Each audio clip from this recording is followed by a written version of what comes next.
Peace will fill the world when we finally understand that only from within can it be spread throughout the land. Every single person living peace in what we do, only then will our dream come true. Only then will our dream come true. Only then will our dream come true. Good morning, friends. I'm Leona Evans, minister at Unity of San Luis Obispo, an inclusive, progressive, spiritual community affirming the good in all life.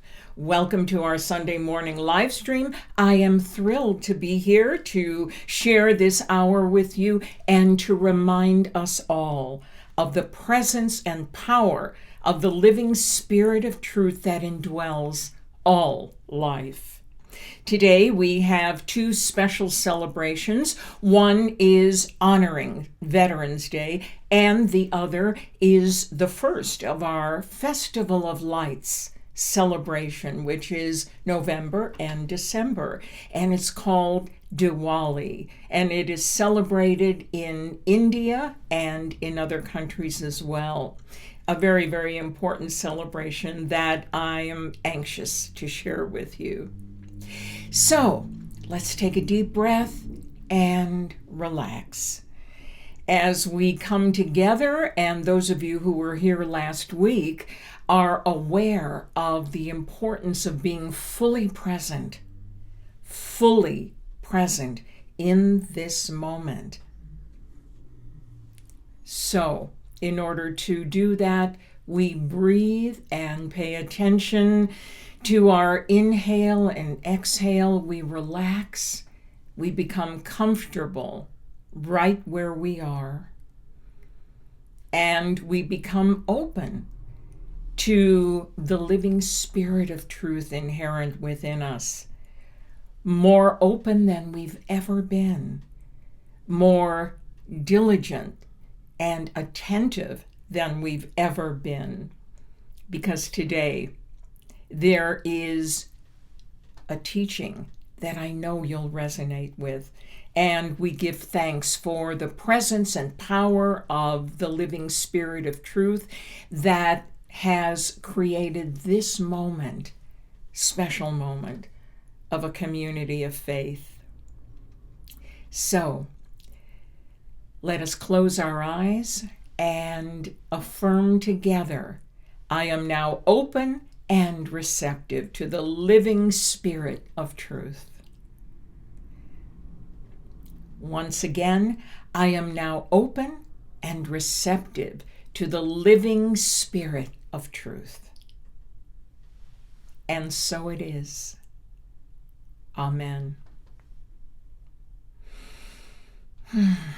Let's take a moment now to listen to a wonderful joy song sung by Matthew J. Evans.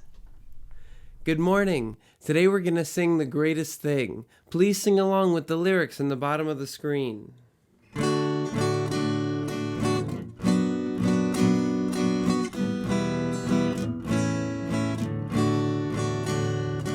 The greatest thing in all my life is knowing you. The greatest thing in all my life is knowing you. I want to know you more. I want to know you more. The greatest thing in all my life is knowing you. The greatest thing in all my life is loving you.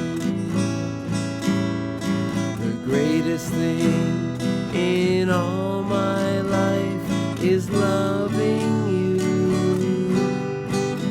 I want to love you more. I want to love you more. The greatest thing in all my life is loving you. The greatest thing in all my life is serving you. The greatest thing in all my life is serving you. I want to serve you more. I want to serve you more. The greatest thing in all my life is serving you. Have a great morning, everybody. Thank you so much, Matthew. That was just lovely. Well, today is Veterans Day, and this is a day used to be called Armistice Day, when all who have ever served in any form of the military are being honored. Not just the ones who have passed away, that is Memorial Day. But on this Veterans Day, we take the opportunity to thank those whom we know, those whom we can reach on social media, all those who have risked their lives for our freedom. And we want to say thank you to all the men and women who have served at any level of the military. We thank you for your service, and we bless you. I'm also delighted that today is the first of 4 Sundays of celebration of light that will take us from now through the end of the year. These 4 Sunday celebrations are today, Diwali, the Hindu celebration of light; in early December, Hanukkah, the Jewish celebration of lights; then Christmas, the honoring of the light of the Christ Spirit within us; and Kwanzaa, honoring the light of African American spirituality.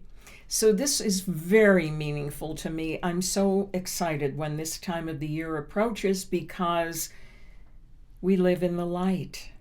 We are the light, and any chance to celebrate it, and especially a multicultural celebration, adds so much more dimension to who we are and how we see our friends who believe differently from the way we believe. But you see, fundamentally, we all honor the light.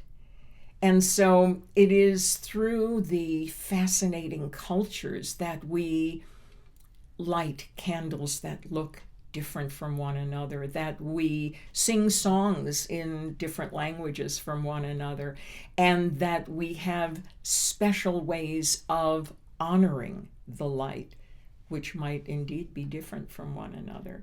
So it's always so exciting to acknowledge that and to help people see that we have deep and abiding connections with people of other cultures, and that we celebrate the light wherever we are.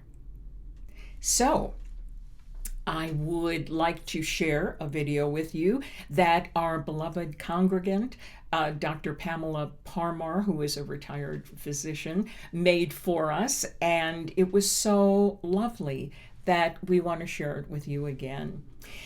Pamela talks about the Diwali Festival of Lights. She talks about her experiences as a child in India and all of the ways that they honor the light. And so I am proud and delighted to share with you Dr. Pamela Parmar and her presentation on Diwali. Good morning. I'm happy to be here with you all to talk about the Hindu festival of light called Diwali. India is a great country of festivals, It is celebrated during the harvest season. It represents triumph of good over evil and light over darkness. The very first Diwali was celebrated when Lord Ram with his wife Sita and brother Lakshman returned to their kingdom after defeating the demon king of Lanka, Ravan. To prepare for Diwali, everyone cleans their houses inside out.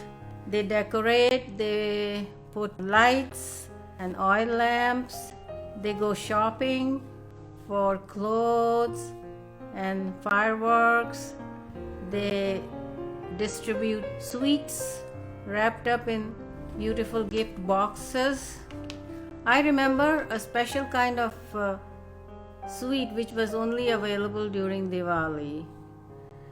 They were edible toys made out of sugar and served with puffed rice. I was so excited to see the different animal shaped sweets and to celebrate with family and friends.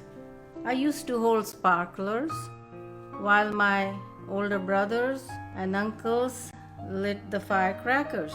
We had a great deal of fun, feasting and celebrating. I remember my grandmother kept a front door open and lit a lamp all night to welcome Goddess Lakshmi to our home and to bless our home. In India, whether people are poor or rich, Diwali brings great joy and happiness to everyone. They understand that the prosperity is an experience of divine, not only material things. Diwali is a festival of light that involves the removal of darkness and negativity and blesses each person with the light of truth. I would like to demonstrate a ritual blessing called Aarti. Aarti is performed to bless loved ones on auspicious occasions. The candles represent illumination, the silver coins represent prosperity, the flowers represent beauty, the sweet represents sweetness of life, and rice represents abundance. Kumkum, the red powder, is recognition of our divinity that is put on the forehead.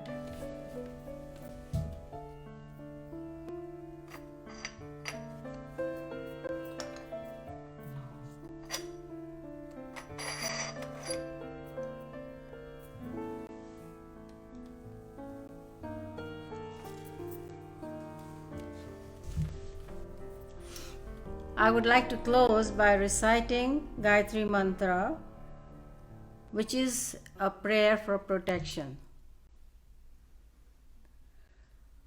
Om Bhur Swaha Tat Sarve Turvarenyam Bhargo Devasya Dhimahi Dhiyo Yo Na Prachodaya. Namaste.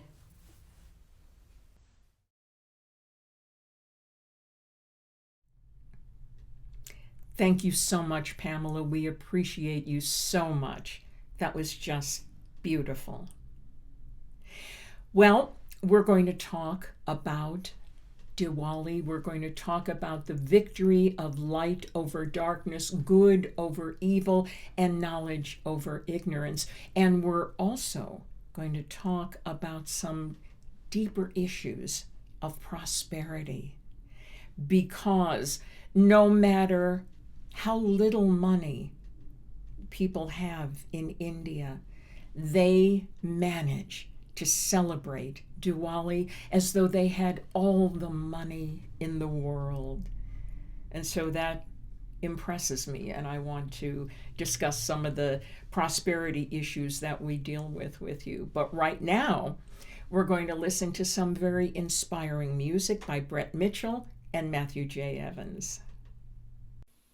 The great composer and lyricist Irving Berlin wrote God Bless America in 1918. At least he started it at that time during World War I. And then he revised it in 1938 as war was brewing in Europe, World War II, that is. And in 1939, Kate Smith had a wonderful rendition of it. She became famous for this song. It's called God Bless America. So I'll want you to sing along during the last refrain. I'll tell you when.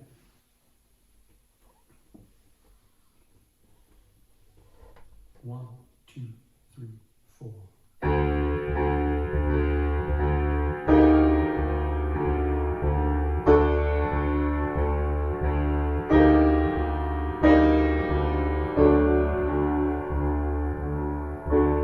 When the storm clouds gathered far across the sea, when we swore allegiance for a land that's free, let us all be grateful for a land so fair. As we raise our voices in the solemn prayer, God bless America, land that I love. Stand beside her and guide her through the night with the light from above. From the mountains to the prairies, to the oceans white with foam. God bless America, my home, sweet home.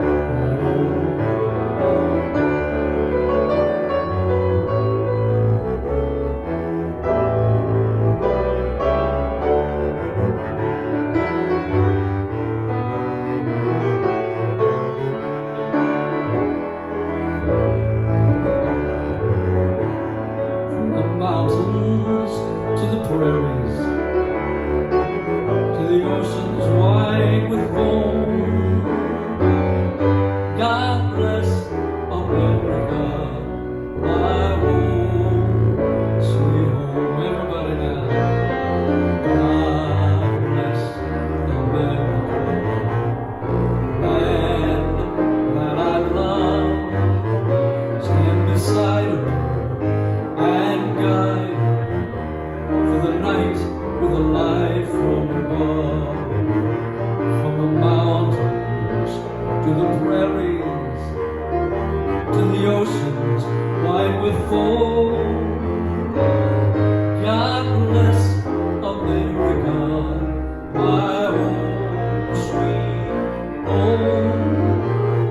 God bless America, my home, sweet home.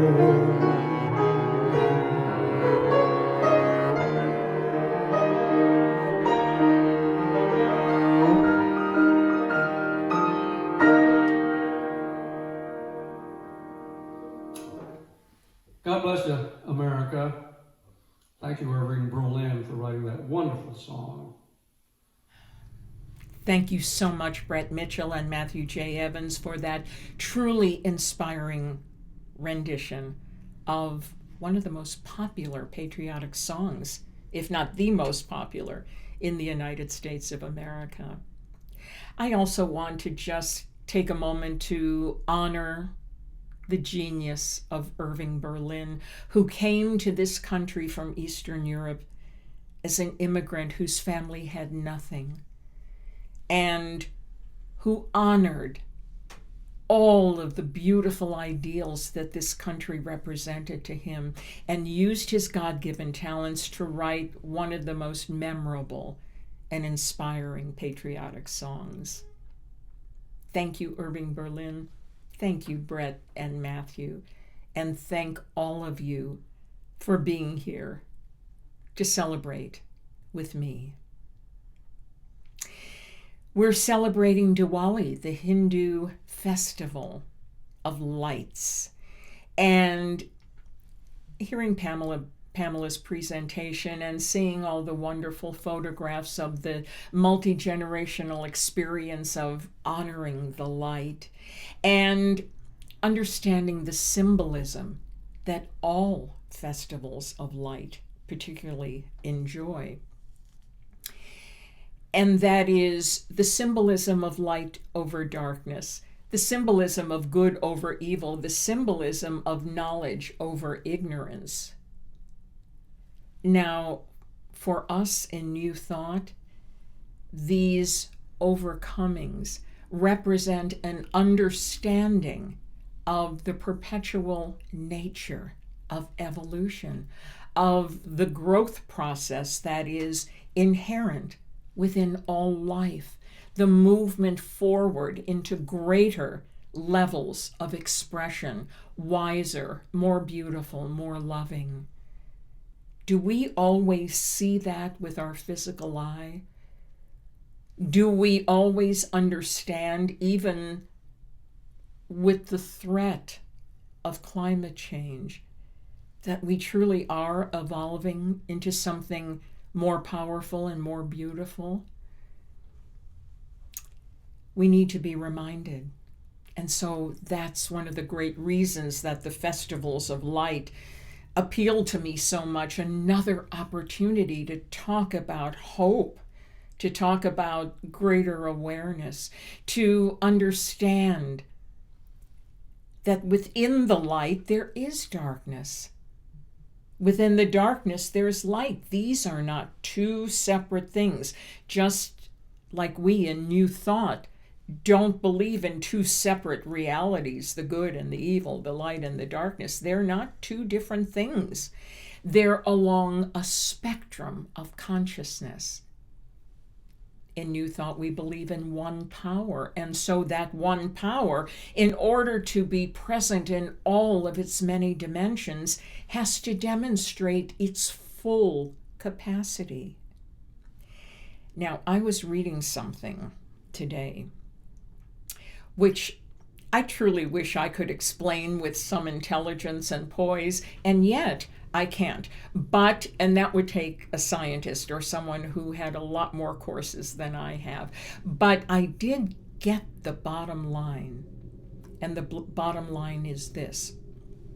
Just as, in terms of audio recognition, we don't hear things that sometimes our dogs hear, and that's why they have the famous dog whistle that will stop the dog from barking even though we can't hear it. Well, the same is true with light. There is light in the darkness, but there are some species, some creatures who see it, but humans don't. Now, why is that? Well, I can only explain generally that human beings are wired with certain types of equipment that is able to sense light to the degree that we are able to. But there are other species that have different equipment in their brain that allows them to see things that we don't as human beings. Why is that so thrilling for me? Because there's no absence of light anywhere in the world. There's no absence of good. Same thing, good over evil. In New Thought, we would say good over ignorance. Again, not two separate things, not like the analogy I often use about Dr. Jekyll and Mr. Hyde. Dr. Jekyll, with all of his brilliance, failed to recognize that evil wasn't a second power that needed to be annihilated, gotten rid of, destroyed,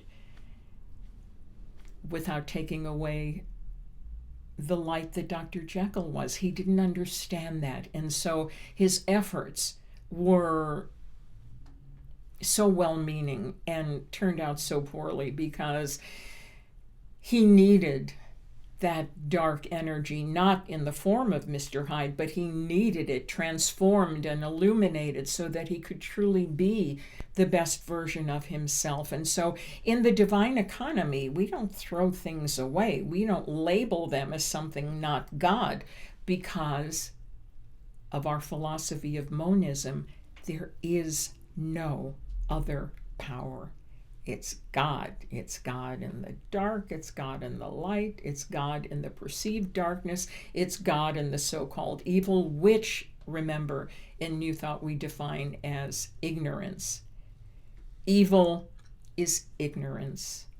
And when we are ignorant of who we are, where we are, and how to cope with anger and fear and pain and abuse, when we're not in a position to be totally responsible for our actions because we're doing all we can do with the limited amount of knowledge we have.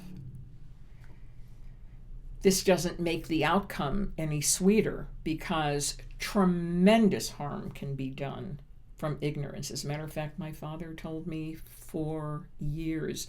I remember this when I was a little girl. He said, no, the enemy is really ignorance because you can't do anything about it. You know, it is what it is, and you can't force someone to change, and you can't try to make them change, and it's just not part of something that one can do for another. We can pray that a door opens. We can pray that the person finds a way. We can pray that they come to a place in time where they understand and have empathy for people they want to take action against. But it's still ignorance. And it's still not different from knowledge except in degree. In degree. It's different in degree. So, again, Festival of Light, victory over darkness, victory, good over evil, victory, knowledge over ignorance. Did I say that right? Victory of light over darkness, good over evil, and knowledge over ignorance. This is something to celebrate, truly something to celebrate. Now, Pamela said something in her video, which I related to. And she said that she remembers her grandmother opening the door of their home during their celebration of Diwali to allow the goddess Lakshmi, who is said to come into every home during Diwali and bring prosperity. I thought that was lovely. And it instantly reminded me of my own grandmother. In our own tradition of Judaism, on Passover, she would open the door to let the prophet Eliyahu or Elijah come into the home, bringing blessings. What is it about that analogy of opening the door for the living spirits of light to enter? What is it? I was talking to Matthew yesterday, and I was writing down this material to use in the talk, and I said, what's the deal with these spirits? I mean, after all, they're invisible. They can go anywhere. They can be any place. All they have to do is snap their fingers. They don't have to take the train or the plane. But why do they have to wait at the door until it's open for them? And guess what Matthew said? He said, they have to be invited first. That was beautiful. That was so profound that I was just making a careless joke, just something to pass the time. Gee, you would think that these guys would be able to get through any place. And he pointed out, it's not that they can't. It's just that there is a participation that each of us needs to take. We need to open the door to our consciousness, open the door to our greater awareness, but we have to participate. Otherwise, there's no point if we are not open to a greater expression of light, a greater expression of love, a greater expression of wisdom. If we are not so open to it that we invite it into our consciousness with our thoughts and prayers, if we have not reached the end of a certain way of living and now really seek to fill ourselves with new awareness and new light, even if they come in uninvited, we won't understand what they're talking about. So, thank you, Matthew, for that powerful piece of enlightenment. I will use that analogy often. As a matter of fact, I have an analogy to that right now, and that is a story that the great early 20th century New Thought teacher Emmett Fox taught. He came to New York from England, and the first restaurant he visited was a restaurant called the Automat, which was the first restaurant that had meals in little windows in the walls. It was the first vending machine for food and coffee and desserts and all kinds of things. And those windows, I was blessed to have gone there as a child on a trip to New York. Actually, it was there for quite a while after I was a child.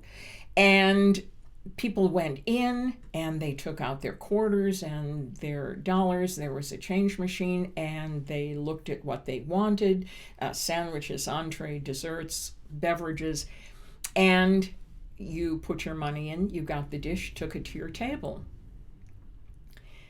Well, Emmett Fox didn't know this because it was his first time, and he sat down expecting to be served.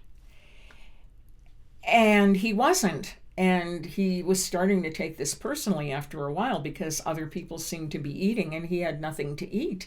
And so he asked somebody where the food server was. And the person said, "They don't serve you. You have to get up and get it yourself."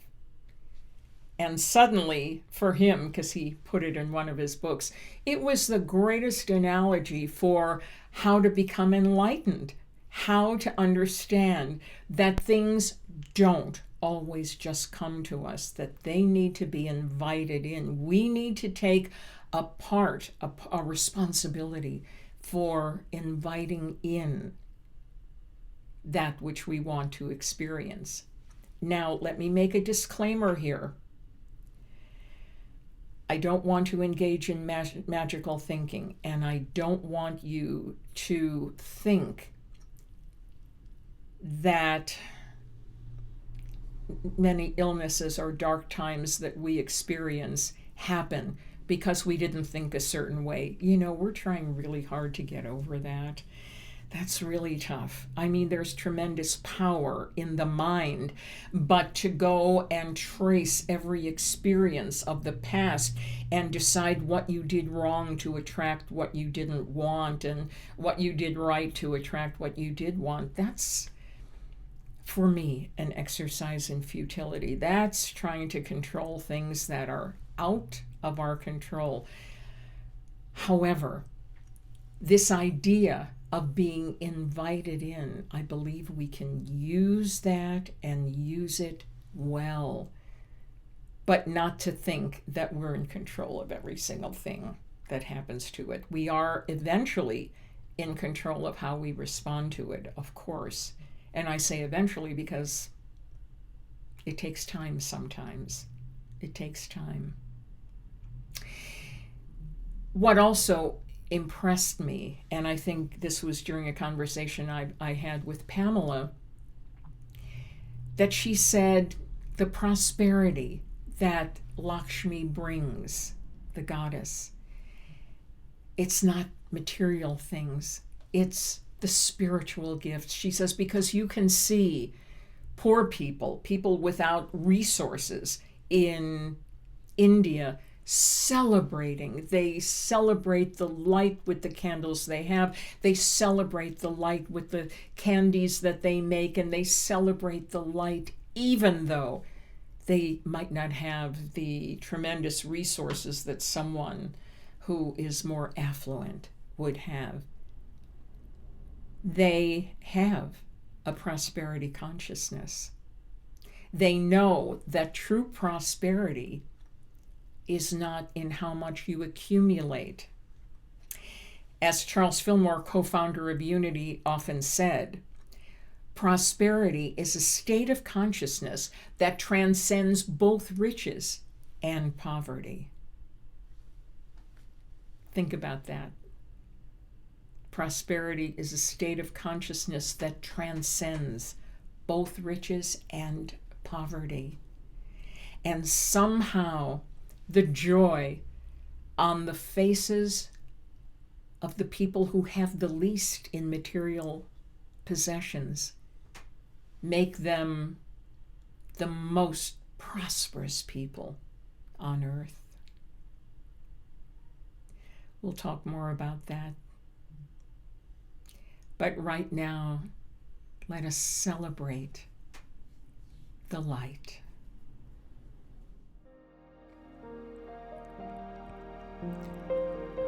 Breathe deeply and relax as we enter our time of meditation, contemplation, integration of today's message. Diwali, celebration of light,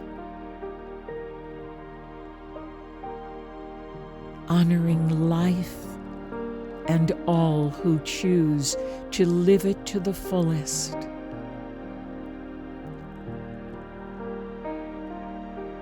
Let us affirm in the quiet of our own being, I am the light.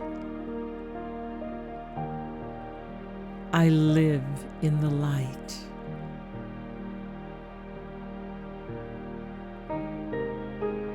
I express the light of the living Spirit of truth in all that I am, all that I say, and all that I do.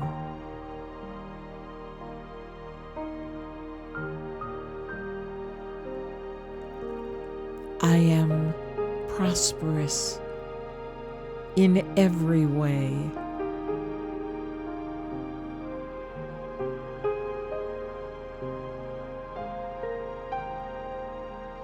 I bless, and I am blessed.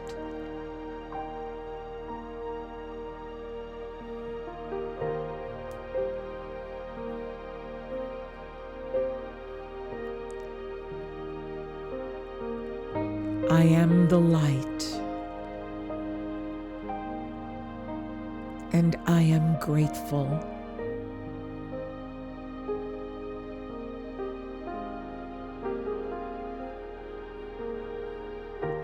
I open the door to receive blessings and opportunities to be happy and to rejoice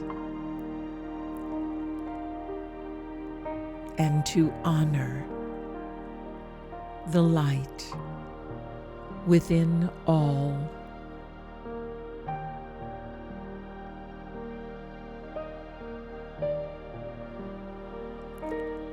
And so it is. Amen.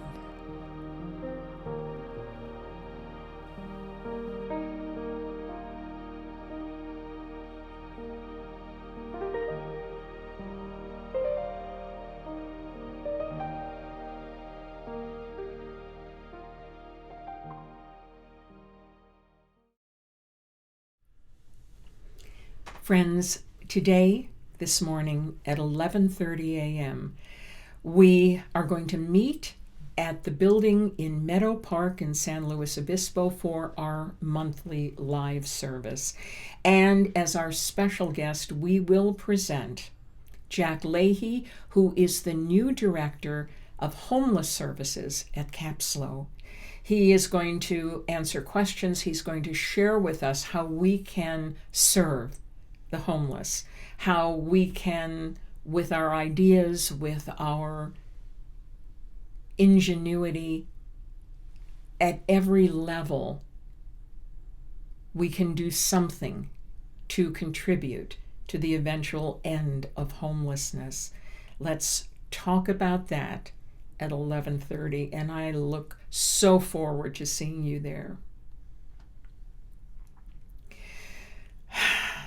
Let's bless the gifts and tithes we would share with Unity of San Luis Obispo, and remember that as we give, so shall we receive in so many ways. In so many ways.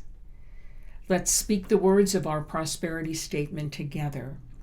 Divine love through me blesses and multiplies all that I give and all that I receive. Here's the title tune to the 1961 movie Walk on the Wild Side. Music by Elmer Bernstein, one of my very favorite composers.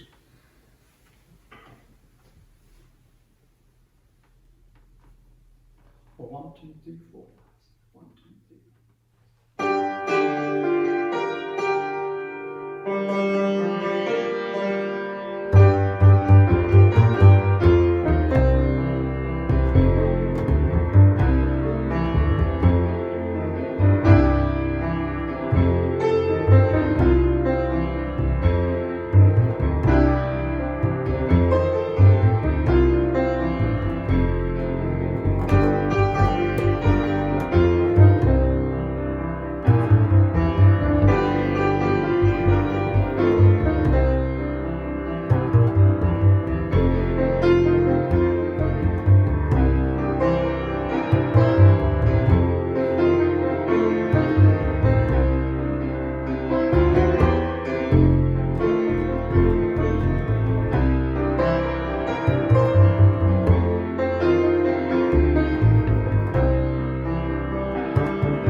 A walk on the wild side.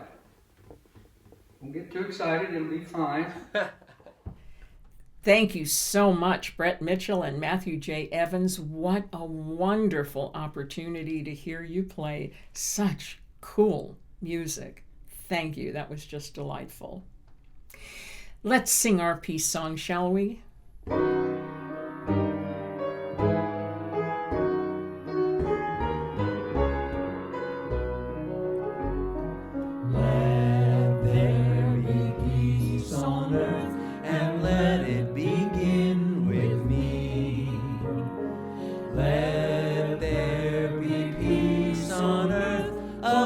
That was meant to be, with God as creator, united all are we. Let us walk with each other in perfect harmony. Let peace begin with me. Let this be the moment now.